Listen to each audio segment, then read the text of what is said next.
today we are actually really pleased to have Lorenzo Crippa, who is a research fellow at the University of Glasgow, presenting his work called American Economic Coercion and Elite Re-Globalization. It's actually a paper co-authored with Nikhil Kalyanpur from London School of Economics. And we are also pleased to have Miroslav Palansky as a discussant, who is head of research at the Tax Justice Network, assistant professor at Charles University, and also a research fellow at the EU Tax Observatory. So a really great line of speakers. And I'll actually just leave it like that. I'll leave the floor to Lorenzo Crippa. Just a reminder, we are going to record this session. So the webinar will be actually made available on the Money Laundering Research Network website for further dissemination. Another important reminder also for Lorenzo, we stick to a 15 minutes presentation, then followed by another 15 minutes discussion by Miroslav, and then we open the floor for a 30 minutes discussion. I think it would be the most important also part. So the floor is all yours, Lorenzo. Thank you. Thanks a lot. Thanks, Mirko. Let me share here. Right, should be able to see my my screen, my slides. Thanks all. It's great to be here. I'm excited. So this is joint work with Nick at LSE. We're both approaching the topic of financial crime and money laundering from a political science perspective, but are very eager to hear thoughts from any point of view, any perspective you guys would be willing to share. So let me walk you through our paper today by starting from Jolo. So who is this guy? He's a Malaysian businessman, born to a wealthy family in Malaysia, educated in the global north. He's been a financial advisor to the former Prime Minister of Malaysia, Razak. He's been a Hollywood producer, right? Nothing less than the Wolf of Wall Street here, and notoriously a kleptocrat. The guy has been called the most wanted. I saw someone calling him something like the most wanted financial criminal still at large, probably hiding in China for what we know. What happened is that he and his associates looted up to $4.5 billion of a sovereign wealth fund that had been set up by the Prime Minister of Malaysia, Razak, in 2009. The goal of the fund was to sort of launch the development of Kuala Lumpur as a major financial center in Southeast Asia. The scandal had a lot of ramifications, quite important political ones. But what we are interested in today is that the scandal ended up involving Goldman Sachs itself. So the American investment bank had helped set up this sovereign wealth fund, and American authorities targeted the bank for its role in facilitating corruption in the sort of embezzlement scheme. They charged it $2.6 billion for settling charges of having violated the Foreign Corrupt Practices Act, the FCPA. So we're going to talk a lot today about this piece of law, the FCPA. So bear with me for a second, but we'll say more about what this piece of law is. For now, what I want you guys to have in mind is that this is an American piece of law that targets bribe payers or facilitators, typically individuals or companies, like Goldman Sachs in the example. And although it targets those who pay corruption, Nick and I argue in this paper that there are second-order effects of this sort of FCPA enforcement actions in the countries where bribes are paid. So in the example I gave you in Malaysia, right? In particular, we claim that corrupt elites in these countries begin to fear American enforcement following these cases. And they search for ways to maintain their corrupt practices and their money, most importantly, out of reach of the US. We'll have two main expectations that I'm going to guide you through and that we're going to test. The first is that FCPA enforcement leads to more offshoring of corrupt elite money. And the second expectation is that this will happen in particular towards havens that are least likely to cooperate with US anti-bribery actions. So let me guide you through our logic. What do we know about the way corrupt elites protect their wealth? We know a good deal of things. We know that elites care about maximizing their income and protecting their income.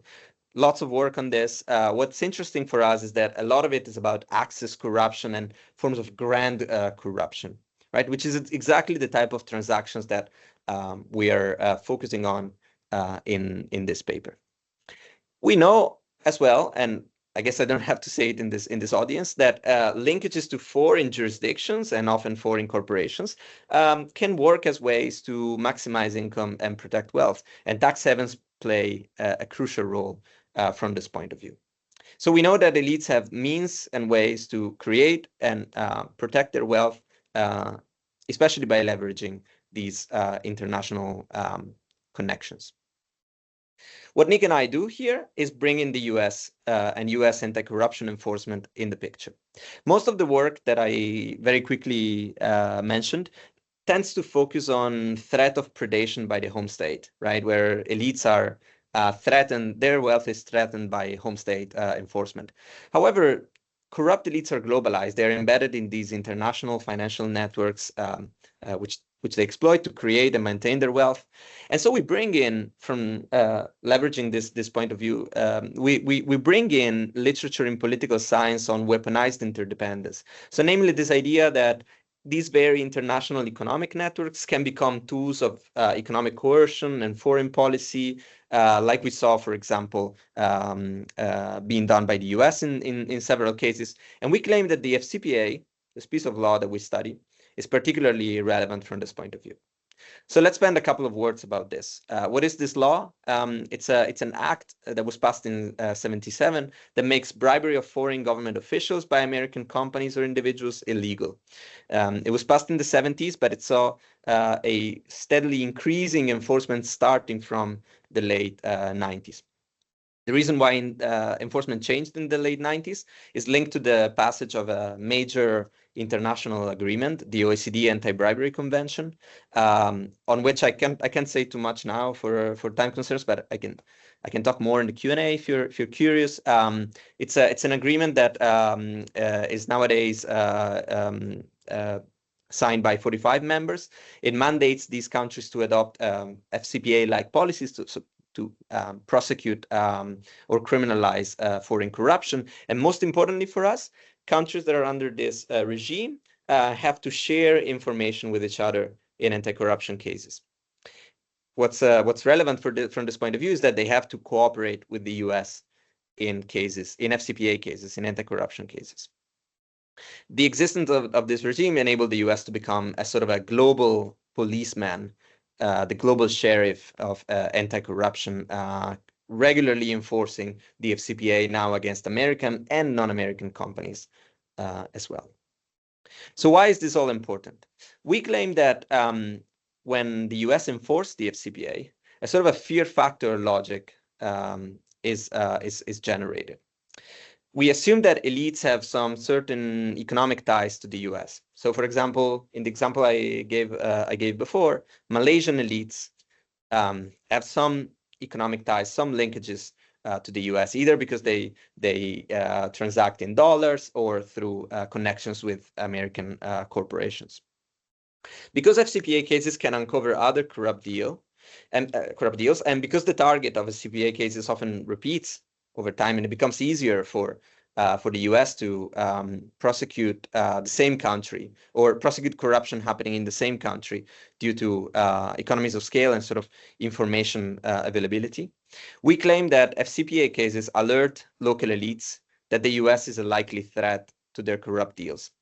So in the example I gave before, FCPA cases alert Malaysian elites that the US is a potential threat to their corrupt dealings.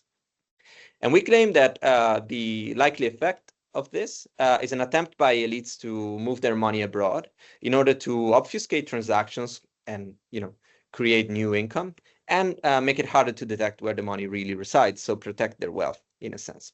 So there's a general expectation that FCPA enforcement will lead elites to offshore their wealth at a higher rate. However, on a second level, we argue not all tax havens are created equal. Although they have similar characteristics, they vary in the extent to which they are required to engage with American anti-corruption policies. Most importantly, from our point of view, some of them have ratified the OECD Anti-Bribery Convention and others haven't. So some are mandated to share information with American agencies and others aren't. We claim that those that aren't have incentives to avoid cooperation in order to become safe sites for stashing corrupt wealth. This leads us to have two main expectations. The first one is that an FCPA case implicating a country will lead elites of that country to offshore wealth at a higher rate. And the second is that the destination of these offshoring will likely be havens that are not required to cooperate with the United States, or the other way around. They'll have a lower tendency of being the ones that are required to cooperate with the US. So how do we go about studying this? We basically link two data sources. The first one is a data source on FCPA cases that is part of a larger database on anti-corruption actions from a previous work of mine. We code the first time the FCPA was enforced for corruption happening in a certain country. Time coverage is between 1980 and 2021. Over a total of 194 countries that we consider, because we exclude the US since we're interested in extraterritoriality, 105 of them are treated with this FCPA action. And we link this data to the yearly number of offshore wealth incorporations originating from a country that we can get from ICIJ data leaks, so from like Panama Papers, Pandora Papers, and so on, incorporation data. This comes from a previous work that Nick and Calvin Thrall have been working on. So in terms of the design, this data set sort of lends itself quite clearly to sort of a staggered difference in differences logic, because countries are treated with an FCPA action at different points in time. And there's now a very large literature that shows that the default two-way fixed effect that had been long used in these cases is not quite working as you would expect it to do. Among the universe of solutions that have been proposed, we use the generalized synthetic control method proposed by Zhu in 2017. The reason for this is that we believe it will be particularly difficult to find a suitable control unit, control country for each country treated with an FCPA action, given that likely FCPA actions are driven by unobservable characteristics that will not find an exact match. So instead of relying on observable controls, we synthesize a synthetic control for each treated country in our data set. I can talk more about the design if you want me to, but in a nutshell, this is basically what we find. So following the enforcement of the FCPA, the first enforcement of the FCPA in a foreign country, corrupt elites of that country are more likely, offshore more of their wealth. So we witness an increase. We estimate an increase in the number of outward offshore wealth incorporation transactions from that country, to the point that this number almost more than doubles, almost becomes 3 times as big with respect to the pre-action average. We have a range of robustness checks and placebos that I can talk about if you're interested, but I'd like to show you some results also for the second hypothesis, the mechanism. We find that this increase in the offshore wealth incorporation transactions is particularly concentrated among havens that have not ratified the OECD Anti-Bribery Convention. So those havens that are not mandated to cooperate with American authorities in case of a future FCPA action. Whereas we find basically no effect for havens that have ratified the OECD ABC, if not for an increase much later on in time, which we likely cannot attribute to the treatment effect itself, so to the FCPA action. Right. I can talk more about some other empirics we have, but I'd like to just sort of wrap up with the main implications. Why does this matter? We think we have evidence here that the US works as a likely threat for foreign elites. We argue an ultimate threat for foreign elites. So the question, as we see it, becomes how do corrupt elites manage competing threats between predation by their domestic state, by their home state, by their home authorities, and predation by the US, a sort of a global sheriff of this anti-corruption regime. From the point of view of this anti-corruption regime, we do find evidence that this is working, in the sense that corrupt actors are behaving in the way that you would expect them to do if these rules were actually working. However, this sort of cat and mouse game where elites just move their money abroad if they have ways, if they have means to do it, sort of aligned to literature on the undesired consequences of anti-corruption and its leakages, which we find is a potentially worrying implication here. And finally, with respect to the political science literature and IR literature on weaponized interdependence, we argue that based on our results, we have evidence that the strategic usage of economic networks for foreign policy purposes will not just lead to deglobalization, de-risking, and a sort of like loss of international economic networks. Instead, in this specific case, elites have means and capability to re-go global, just stashing their wealth in some other places. And that's all I have. I believe I'm out of time as well. So thank you all for your attention. I look forward to the discussion and Q&A. Thank you, Lorenzo, and thank you for sticking to the time limit. I'll just leave the floor right away to Miroslav for the discussion part. Thank you. Yes, thank you very much. Slides. Okay. All right. Yeah, thank you for that presentation, and thank you for giving me the opportunity to discuss the paper. I really learned a lot and I really liked it. So thank you for that opportunity.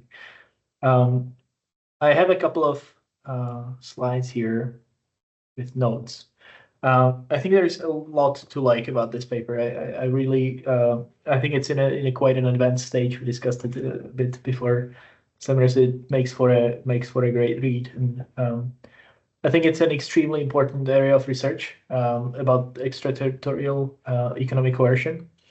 I think it's an important factor in this area. So accordingly, I assign it high kind of value of the contribution of this work.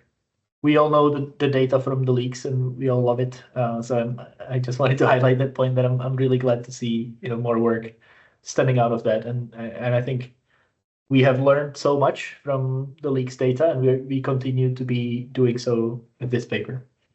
Some of the new knowledge that kind of I would like to highlight, even though there's way more points in the paper, is that so obviously about the FCPA, I have not seen any work on this prior to that, so I think it's very novel. I think it's more corroborating evidence on the leakage factor, which I think is fairly new type of evidence that we have, and any kind of more of this convincing evidence of the leakage effect is important. On the implications for policy, I have here a glass half full kind of point and a glass half empty kind of point. One is that my takeaway is that unilateral measures can be effective, and so important players in the global economy can unilaterally solve some of the international issues that we might normally think would require international cooperation, but perhaps they don't, thanks to the way globalization works. So that is a positive point. A negative point, of course, is about the result. The dirty money will always find a way. This is more evidence of us trying to do something and people reacting to it in a way that they keep on hiding. So that's not great. Even if we were to cover the whole world, kind of the geography is not all, right? There can be other ways, there can be other loopholes that people are likely to use. This is some more evidence to that effect. One thing I would like to kind of add to the thinking, to the framing of it all, is this idea of a trilemma that we had in this project proposal with my colleague Petra Jansky. And it was about international tax, but it made me think of international corruption. I made strike through the word tax and replaced by corruption, because I think it might apply here as well. In the sense that the way the trilemma works is there are 3 policy goals that we would like, and the idea of the trilemma is that we can only achieve 2 of them at the same time and not all 3. So we kind of have to choose which two we want to achieve. And that for taxation, the idea is that in the past we have taxation and we had the sovereignty, so we didn't have so much international tax abuse, and we had countries set up their own tax rate. So that's where we were in the past. And we kind of moved away from international taxation being effective, and there are now huge losses to corporate profit shifting. And it was kind of moving towards globalization. So as we moved towards globalization, we kind of lost the idea of taxation, of proper kind of effective taxation at the levels that we set out for ourselves. And that the only way out of this, if we want to move closer to taxation, is in the future to give up some of the sovereignty, and to have to, if we want to keep globalization and we want to do more taxation, then we'll have to give up the third one. And if we apply it to corruption, I think it nicely plays into this framework where, of course, taxation would be replaced by like no corruption, anti-corruption. That's the goal that we want. And I would argue that we are now far away from that, and the globalization allowed a lot of this, because coupled with sovereignty, where countries can set up their own laws, legislations about financial secrecy, we kept that. We still allow that. We do have globalization, so it's now super easy for rich people to move around. And when they see an FCPA case, they move to a country that is not in that framework. And so in the future, we have to give up some of that sovereignty, and that would be through international collaboration and through kind of forcing some of that transparency measures or framework on countries. And I have 2 slides about kind of, or 3 slides about the paper itself, that some suggestions. So I think because I'm coming from the economics field, I was glad to hear you at the beginning say that you'd like to hear different points of view. I will provide the one from economics, and where I know the literature. I've done some of this work myself that I think is relevant to this. So I think one is that the stream of work on effects of financial secrecy, which is kind of similar to what you are researching, but kind of more on the legislative side of different countries, not just the US. But in effect, it has the same kind of impacts on the world.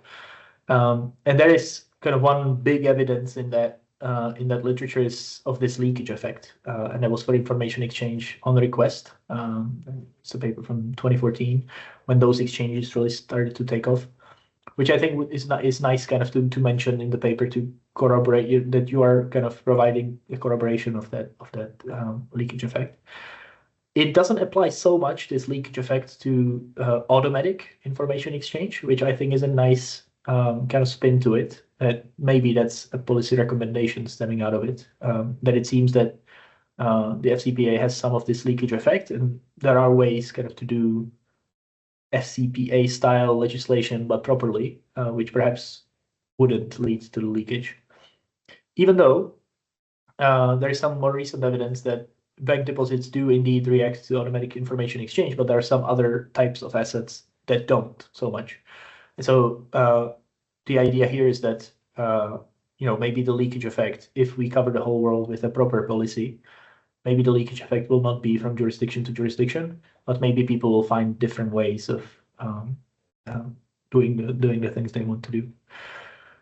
And then I think I would include kind of the stream of work on the offshore leaks, which I felt was a bit missing from the literature review, and I think you could tie it nicely to those results.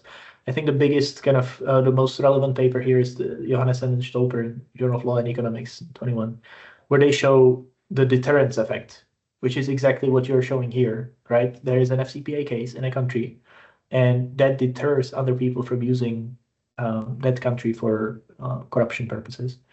I have a paper that I've presented it at the Bahamas conference this year on where I kind of corroborate on these effects of leaks, and I show that on top of information exchange, there is this deterrence effect of leaks as well, that people seem to be using countries less after a leak has implicated a jurisdiction in a scheme. So say, there was a German scheme with the Caymans, and then suddenly Germans start to use Caymans less. So it's a colleague's phone. So I think there is one more paper by O'Donovan, Review of Financial Studies, on Panama Papers, where those decrease the stock prices of involved companies. I think that's worth a mention as well, that the leaks do have real effects kind of in the economy. All right. I think based a little bit on this literature that I'm coming from a bit more, I'd like to make a few propositions kind of informed by this literature about additions or adjustments to the paper. I think one thing is about confounding factors. When I read the paper, I thought of these information exchange treaties and other forms of financial secrecy where ownership registration, in particular, beneficial ownership registration, is likely to play an important role in offshoring corporations. They are likely to happen primarily in countries that have really lax beneficial ownership registration laws.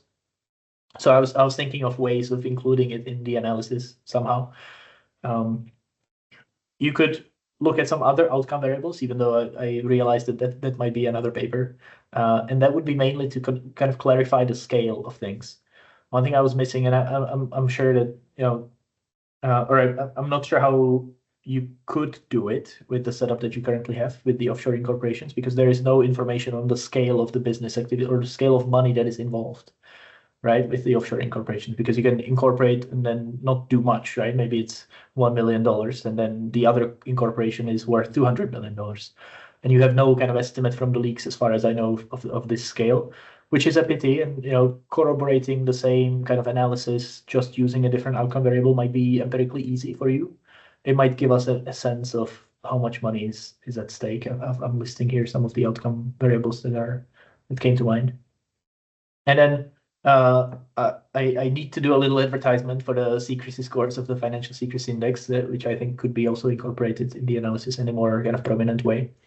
You could perhaps split the analysis a bit by, and that's tying to the point of beneficial ownership registration, that there is data on this kind of spanning some time back. And there's also the new one thing I did mention on the slides is the what was also presented in the Bahamas conference by Dan Heberly from Sussex, and the regulations of illicit financial flows dataset that might be a better fit kind of for the longer time span that you're looking at, and could provide some cool explanatory variables as well. And then a couple of points, sort of more minor, to just kind of clarify to the reader, because I think it perhaps is clear to the people in this group, and they wouldn't stop at those terms, but I kind of did, because I'm not coming from that literature so much. So when you say elites, what exactly do you mean by that? And I think we kind of all know who you mean, but it might be good to define those things at the beginning. When you mean moving wealth abroad, for me that's quite different from offshoring corporations, which might not necessarily be connected to moving wealth abroad, but even though you kind of use the terms interchangeably. Again, I understand where this is coming from, but it's kind of imprecise in the sense that you set up the reader to talk about wealth being moved abroad, and then it's about offshoring corporations. So just making that a bit clearer. Also, some of the relationships in there between tax and financial secrecy were not super clear to me. And again, I think it's both, right? It's just about clarifying whether it's mostly driven by tax or by financial secrecy. I think it's mostly by financial secrecy in this case. Also, I'm not entirely sure how multinational corporations enter the picture, because those offshoring corporations that you have as the main outcome variables, I understand are not part of, it's very different from talking about large multinationals, shifting profits to tax havens, very different issues kind of with that. And I don't think the incorporations that are found in the leaks are tied to multinational corporations, which kind of set up subsidiaries in a very open, kind of transparent way, right? We know about those subsidiaries from Orbis data, and country by country reporting, etc. Then the next point is about the mechanism. Well, I was wondering, can we say anything about these elites, even knowing about the FCPA cases? I was imagining a rich billionaire is probably not reading media cases about corruption, and is probably not so much aware of how many new corruption cases the US is bringing to a country. And I was wondering how perhaps media attention could play a role. Perhaps it's via their lawyers, which would make more sense. If you're hiring a team of international lawyers to take care of your money, then it makes more sense of a mechanism. But I would like to see a bit of a discussion on that, whether we can say anything about this. Also on this kind of more, again, on the point tax versus financial secrecy, I don't really see a mechanism why FCPA would affect this kind of tax evasion as in and of itself, because it's more about the corruption cases. I was also not super clear on that. The scale point and how much money is at stake would be also, even if you were just to clarify that you don't know, that's still sort of better than not clarifying that we don't know and kind of leaving it to the reader to figure it out.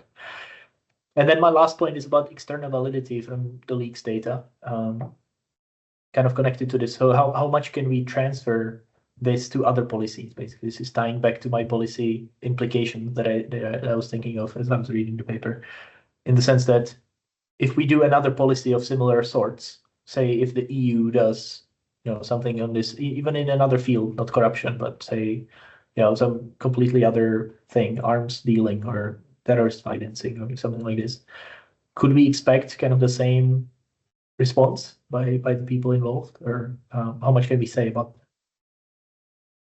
Yeah, and I think I'm out of time as well. But yeah, thanks again for giving the opportunity to discuss this. I learned a lot. Thank you, Miroslav. I think that if you want, Lorenzo, you have like 5 minutes to answer also some comments by Miroslav, then we can open the floor for also other questions from the audience. Thank you. Yeah, sure. No, thanks so much, Miroslav. These are all great comments.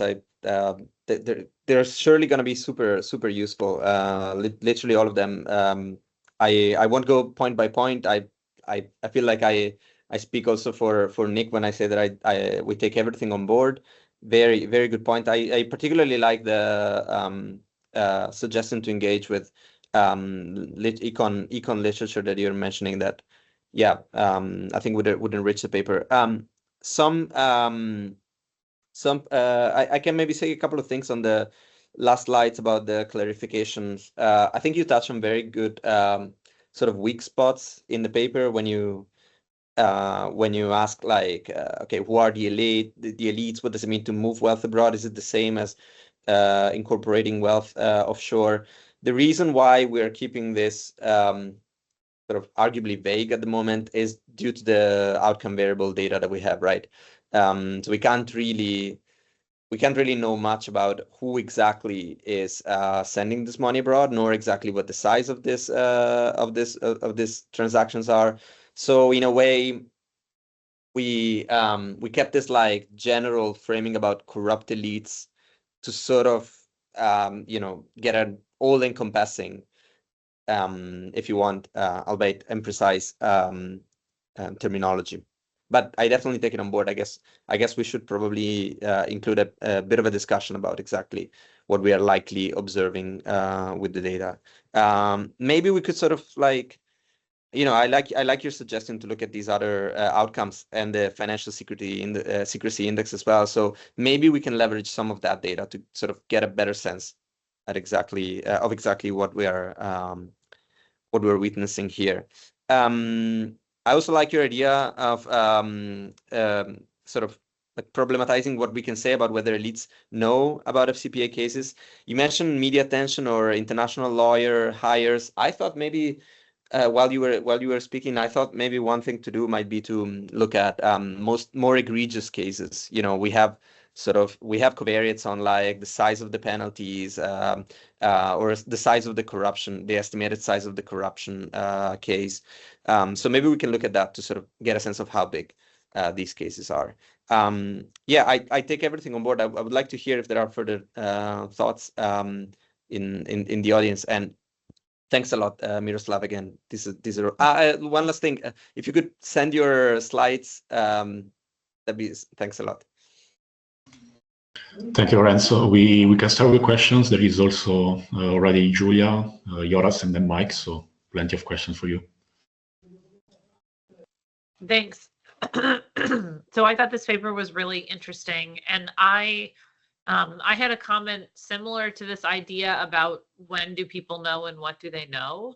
So it seems to me that there's clearly differences over time in the penalties, in the enforcement, in how the US is approaching this issue. And I'd love to see, if you have the space, kind of a more detailed analysis of a few countries, maybe some high profile before after event style analysis of, okay, look, here's a really big case and we can show you in like a sort of Nexus Uni search, this got a lot of attention. And then look, here's what we see in the 2 or 3 years afterwards, something like that, because I do think that's the question of just what do people know. So that I just wanted to, before I have to jump off, emphasize that. But I think is really interesting, and I've seen other work that reminds me of this in terms of like the Russia sanctions and this redrawing of economic networks. And I think it's something that we are still trying to grapple with, but is a really important issue. Thanks a lot. I can maybe say something super quickly about this. We actually have some. Well, it didn't make it into the paper, but now maybe we have a rationale for having it go into the paper.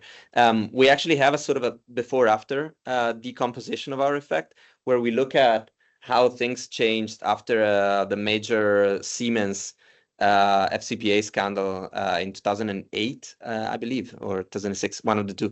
And we find that there's a dramatic increase, right? Like, so it's like before 2006 or 8, whatever it is, the effect is like very, very negligible, and then it's like spiking up with that case. So there's, you know, you guys are giving us some ways to probably frame that finding as well in the paper.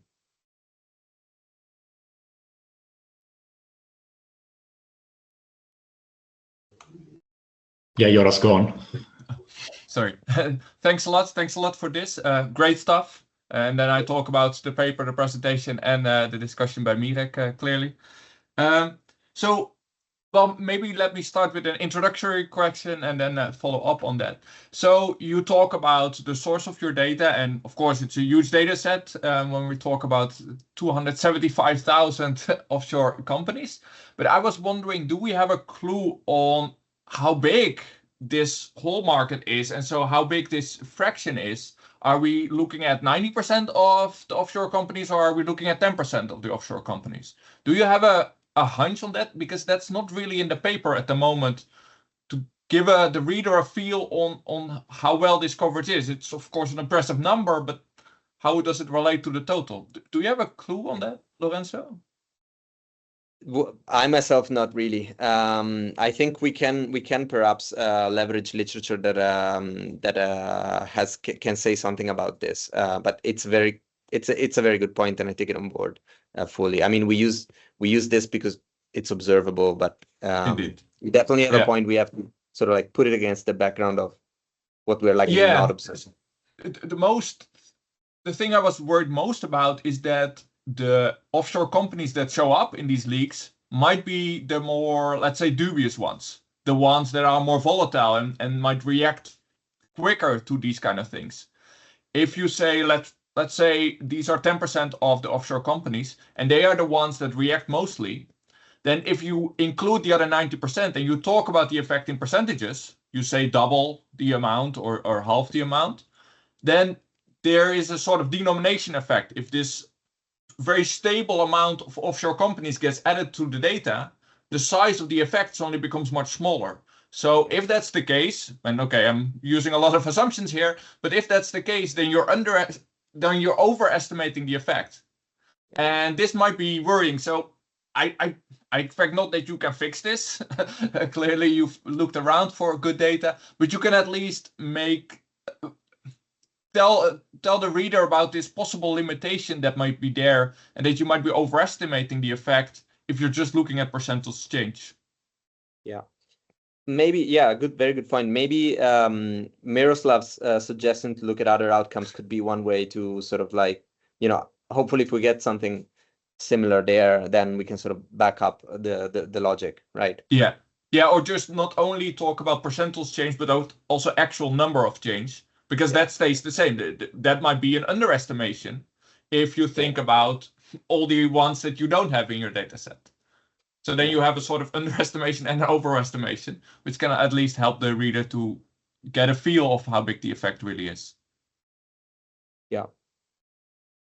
Thank you. Thanks a lot. No, great point. Okay. Well, I agree with the comments so far. So I'm just going to add, I mean, there's a kind of Dirty Harry issue here, where the Americans say, well, do you feel lucky, punk? Do you, punk? And yeah, if you're a cool punk, then you say, I don't give a shit what the Americans are trying to do. You know, we feel content with our arrangements. We got good lawyers. We've thought about the collateral implications of this. So you don't move. You don't need to do anything. So I think, you know, the Siemens was very important as what my colleague Martin Innes calls a signal crime. You know, one whose impacts are much broader than the individual case. But then people get used to this and it becomes a routinized thing. So you have to think about that even more than you have in your existing draft. This becomes a routine feature of international life. There's a book by an edited book by Schaffer and Aronson. I know because I've got an article in it. But the about, you know, the curious ineffectiveness of anti-money laundering, but there's also a piece about corruption in FCPA in there and various other kind of human rights stuff. So it's about the internationalization of criminal justice. So you might find some of the other pieces in there, apart from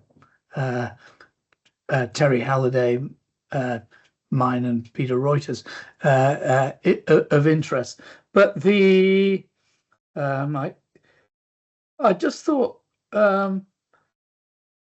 yeah, you came up with the phrase, do we, you know, dirty money will always find a way. I think you meant that as a piece of rhetoric. But of course, the question is how much dirty money will find a way, not whether all dirty money is eliminated. And I think, you know, I'd be tempted to separate out, and then I'll shut up. It's about the bribe payers want to be protected as much as the bribe takers or the extortionists, which they sometimes are. If you take the Knapp Commission's division between meat eaters who go out and demand bribes and the grass eaters who simply passively receive bribes. I'd kind of separate out those kinds of effects. If you look at Odebrecht and its ramifications, you know, different from Siemens, but certainly in the post-Siemens, long time post-Siemens era, but stretching out over a long period. Yeah, what evidence is there for evasion strategies? Because that is almost post-Panama Papers, or part of it is post-Panama Papers too. So you could learn something from that. And the final point, which you do make, but I put it differently, is in the multipolar world, and that this is your excuse to mention sanctions. Yeah, everybody has got used to, now the big boys are on the other side as well, to trying to evade sanctions. What are the implications of the learning from that for transnational bribery? Are there any? That could be a conceptual question. Obviously, it's making it bigger and bigger, and you've got a finite amount of time. So that's a choice for you. But in a sense, the world of international financial penalties is expanding all the time. And so what are the implications of that? You can't just look at the FCPA, I would suggest. We need a little bit more about FATF and about sanctions.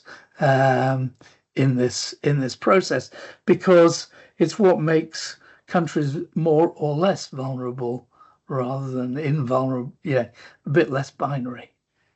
Okay, thank you. Thanks a lot. No, awesome points, all of them.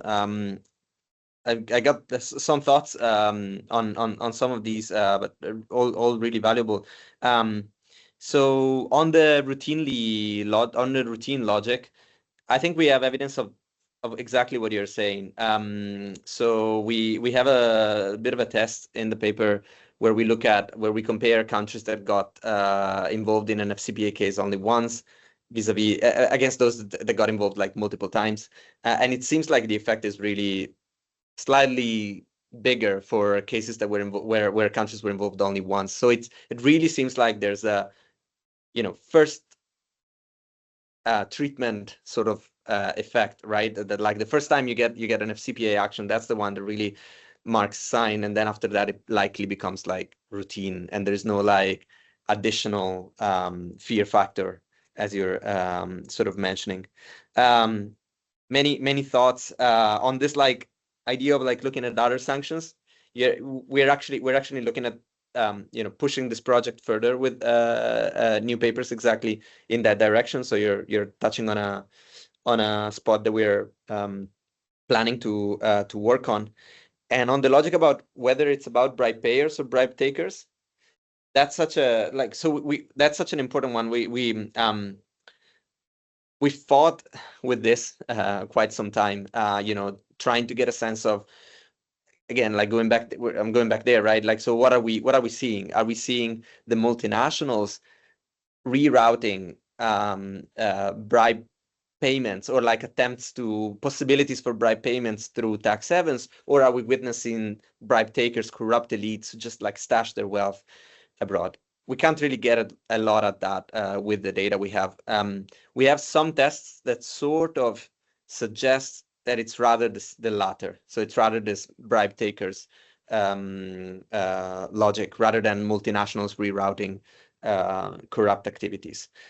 They're not like, bulletproof tests, but they're suggestive of that. I can chat a bit more if you're interested, but just to engage with this, yeah. Thank you. Yeah, maybe a follow-up, and my thoughts were perhaps a bit in line with what Mike was talking about as well. If you signal such a huge problem, directly the readers think, okay, how are we going to fix this? And then I was thinking and relating this to the work in the anti-money laundering field, where there's a lot of skepticism on how the effectiveness of the whole system works. But what has been, to me, quite impressive in the anti-money laundering field is the effect of blacklisting. And we see that, especially lately, it became more of like a political tool. But especially in the beginning, it was very impressive how reactive countries were when they started to be blacklisted, and how the financial world, especially the legitimate part of it, of course, started to react to this. If countries started to be blacklisted, they were more hesitant to have business with these type of countries. And so maybe this is also a way forward in this field, where you see that some of these countries think, well, let's just not sign the treaty, then at least some dirty money comes flowing our way. And as an economist, I would say money is money. There's still money flowing to your country that might be very attractive. But then if this damages your reputation because you end up on a blacklist somewhere or a gray list, then it's hurting you again. And then there are costs and benefits to not signing. Now it seems to mostly be benefits. And so this could be a first idea of where this might have to go. Also thinking about the trilemma that Mirek showed. How do we get from sovereignty to globalization and still be able to fight this type of problem?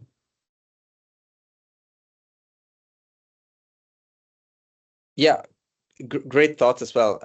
This makes me think that I believe in the very ratification of this OECD anti-bribery convention, quite some effort was devoted to having the anti-money laundering provisions and getting like likely financial heavens on board. You know, there was a big, we actually exploit part of this in the paper, but there was a big issue with UK offshore, overseas dependencies and overseas territories and crown dependencies on whether they would be covered by the convention, because the UK is part of the convention, right? Yeah. But there's been a part of there's been a bit of a game about ensuring that these territories were not covered by the agreement until they had to sort of accept that they would.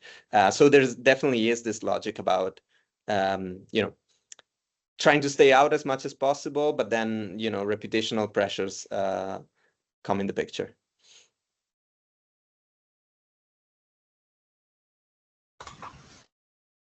Okay, thank you. I think we are perfectly on time, actually. I don't know if there are any other questions. Otherwise, I will actually jump in for a comment on the last part of the paper, Lorenzo. I mean, I think it is actually a great paper and a great presentation. I would like to maybe if you can also expand a little bit more of the policy, let's say, implications of your findings and your work, because I found, like, you know, the concluding remarks, I wouldn't say weak, a little bit weak, but, you know, I think that you can really expand them and build on what you have found. What are the implications, you know, of this type of approach and what you can do better? Also, you know, linked to what Joras has been also saying before in terms of the effectiveness of the system or what we are doing and what we are trying to achieve. You suggest a couple of, you know, potential options also in terms of, you know, other the risking, but more on relocation, let's say, of these offshore. So I don't know if you can, you know, expand a little bit on that. Just, you know, a broad comment, I would say, from my end. But again, thank you really much. You know, it's a great presentation and a great paper. It's a very good question. Thanks a lot. I mean, it's one my honest answer would be that I don't know. But then, I mean, when I think about it personally, it's nothing that Nick and I have discussed. But personally, I tend to think that as I study like FCPA enforcement and so on, I get the sense that it can, like, the enforcement of this regime cannot be entirely delegated to one powerful actor, because that creates, you know, the existence of differences in jurisdictions create possibilities for leakage. Like we see it in corrupt behavior, we see it in now in this paper with you know, like dirty money. So to the extent that there are jurisdictions where rules are different, no matter having like a strong global sheriff, the problem won't necessarily be solved. So I guess maybe a naive take would be that, you know, we need a more like stronger multilateral system with like common rules and no jurisdictional differences, I guess. In the post-Trump era, yeah, I mean, I shot the sheriff, but I didn't shoot no deputy. Yeah, sorry, Joras had it. No. So I was thinking, is the goal really to fix this whole problem? I mean, that's quite an ambitious goal, and in whole world history, we've never seen a moment where everything has been solved. So we could also maybe a bit of the glass half full that Mirek was also talking about how effective this system seems to be, because people are afraid when this happens. Things are moving, and okay, maybe the very rich ones, the very wealthy ones, are able to make the costs to shift, to react, and to get away. But of course, for the smaller cases, this might be much harder. And at least you cause trouble for these people. They keep trying to hide and they keep trying to move in that sense. This is constantly costs, which makes crime pay at least a little bit less. And the smaller cases, there it might be effective. And so our eyes might be drawn directly to the big signal cases, as Mike called it. But of course, all the small cases are also there. And there, these fixed costs of moving are more substantial. And so there might be some effectiveness. It's just not where we want the effectiveness to be. We want, of course, the big and powerful that run away with the money to be caught eventually.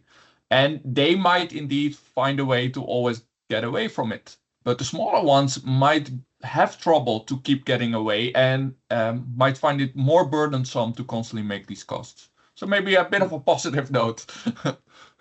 Unless you say, well, it's all migrated to the Chinese. Yeah. I was trying to make a positive note. Yeah. Yeah. Yeah. I like the optimistic ending. I have to say, the optimistic take. That's me. Well, I'd like to thank Mirko, probably will be as well, both Lorenzo and Miroslav for their paper and for their thoughtful commentary, and the content as well as the timeliness is a good role model for this seminar series. So thank you very much. Yeah, high quality stuff. Nice. Thanks so much. It's high quality discussion as well, and Q&A. Yeah. Well, we know a little bit about this. Yeah, no, thanks all for a great session. I think we can close it because actually we are perfectly on time. It's 6 p.m. at least here in Italy.